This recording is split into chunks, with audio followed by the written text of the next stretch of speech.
The Israeli military says it has attacked the entrance gate of the Syrian military headquarters in the capital, Damascus.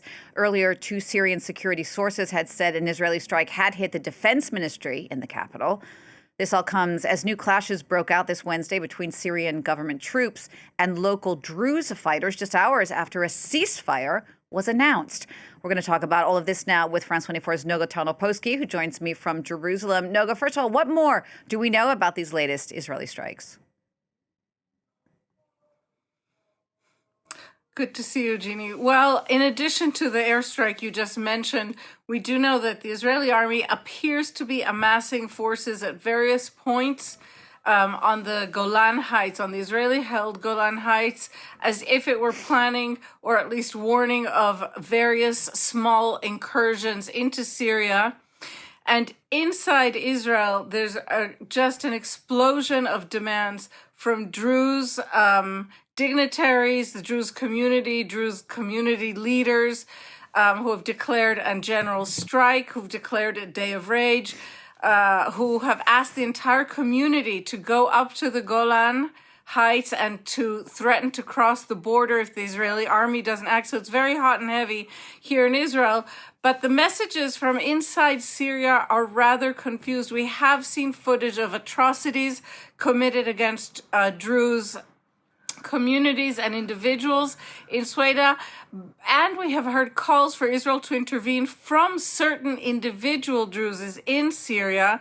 But on the other hand, there are also Druze leaders within the country who say Israel should not intervene, that any Israeli intervention will only harm relations between Syrian Druze and the Syrian state. And that, and saying that some of this footage of atrocities that we've seen are basically political propaganda and are not recent footage. So there's a misinformation war apparently underway, in addition to genuine clashes. Here in Israel, the news that's filtering through is just very, very grave and is really whipping up a sense of urgency. I should add that Prime Minister Netanyahu, who is on trial for corruption, cut his testimony short today. He gave only 3 hours of testimony, citing the situation in Syria as the reason he had to abandon his trial. So, Noga, given all of this and what you're just telling us, with these troops amassing on the border, these strikes on Damascus, talk to us more about the IDF strategy.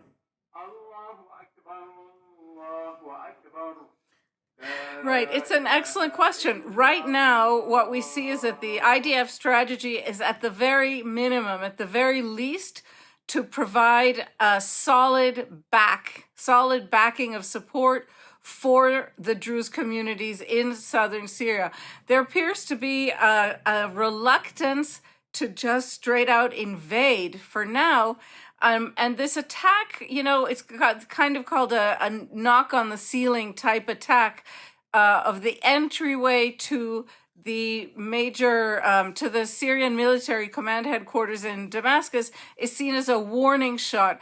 But what it is warning of is unclear, because what we're hearing, again, from some of the Druze leadership in Sweida is that the Syrian army did not come in to massacre Druze, as many are saying, but that they did come to try and assuage the fire between local armed Bedouins and armed Druze. So there's an enormous amount of confusion. The Israeli army appears to be saying, we're here amassing at your border. We can march in at any moment, and we're sending you a warning. What is not clear is what the Israeli government message is. Earlier today, Prime Minister Netanyahu said Israel has no interest at all in fighting with Syria.